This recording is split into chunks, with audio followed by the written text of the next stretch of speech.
All right, well, howdy ho there, ladies and gentlemen, boys and girls of the interwebs and the books of faces. So here she is, the Black Beauty, the Black Thunder.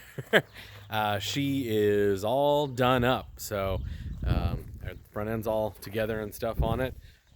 Nice blacked out grill on there too and stuff. So she's looking slick, she's looking good, except for being kind of dirty and stuff. It was sitting in the garage while I was cutting down the bed for the green truck, so it's got junk and stuff all over it, but we'll get it all cleaned up and stuff. But yeah, so we'll do a walk around on the outside. Of course, like I said, this is factory short bed, so no cutting down of the bed, except for obviously inside to make room for the Crown Vic chassis. This does not have the gas tank there. The gas tank is sitting between the frame rails down here on this one, so customer's going to get the center hump done on it.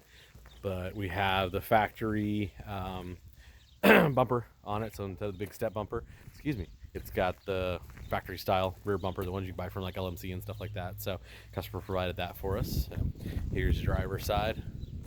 So she's looking good gapping between the bed and the cab and stuff on it. Front wheels are centered up on the front wheel wells. And here is under the hood. So got a sick cold air intake on it that adds like 25 horsepower at least. Yeah, everything else buttoned up on it.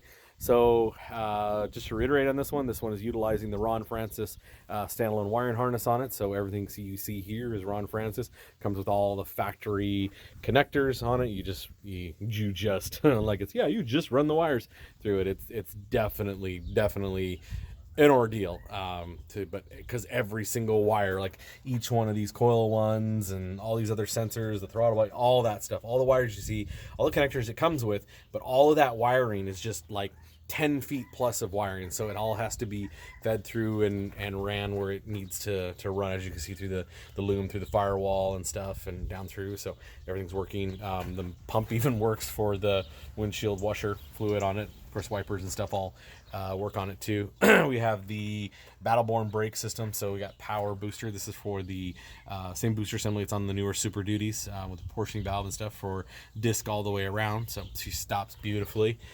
All the wiring's in. Got a new Napa battery in it. Have a safety disconnect right up here by the battery, so you can cut power off to everything onto it. So kind of a emergency shut off with it and stuff. So, but yeah, AC system is all operational. Everything's using the Crown Vic AC, which we'll take a look at inside after we close this.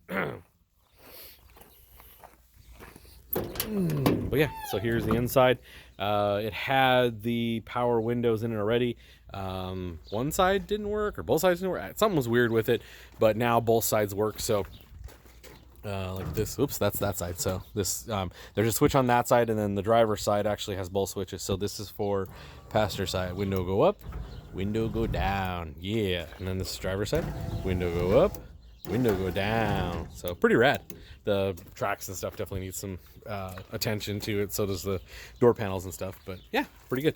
And then behind the seat here is all of the Ron Francis wiring. There's the PCM that's been all updated and flashed and stuff with the SCT scanner and tuner and stuff on it from Marty Ochoa's tuning.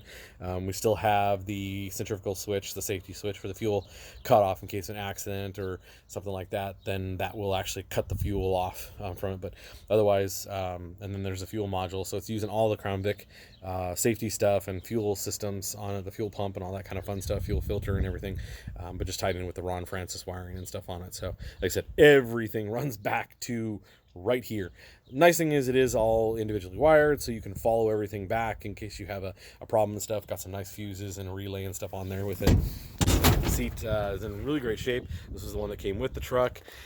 We have a different column in here because the other one was completely jacked up. So we have the Crown Vic transmission. The column's all hooked up on it, so the selector works. It's just slightly off like they all are. The little selector kind of sits a little bit this direction, so towards your left and stuff on it, but that's just the way they always sit with the Crown Vic because of the cable system and stuff on it. The only one that doesn't is the green truck, and that's because we got the low car selector right in the floor right there onto it. But yeah, so we have the Crown Vic AC is all in this one, so down under the dash there. Has multiple vent options. This has one big one that's right there. Oop, there it is. That dumps out by your feet and stuff, and then we have a large one up here that can be hooked up with a big register across here with it. AC controls are all the Crown Vic ones. Got the Crown Vic electronic fuel pedal, fly-by-wire, I guess you want to call it, on it. This has the Intellitrix gauge cluster in it, so we'll flip the ignition, and there she is. Has a sweeping speedo, gives you your oil, your fuel, temp, volts, everything else. So we'll fire it up. Oops. There we go. Yeah, so even gives you your RPMs and stuff on it. So yeah, rocking and rolling. So next video we'll take it for a ride.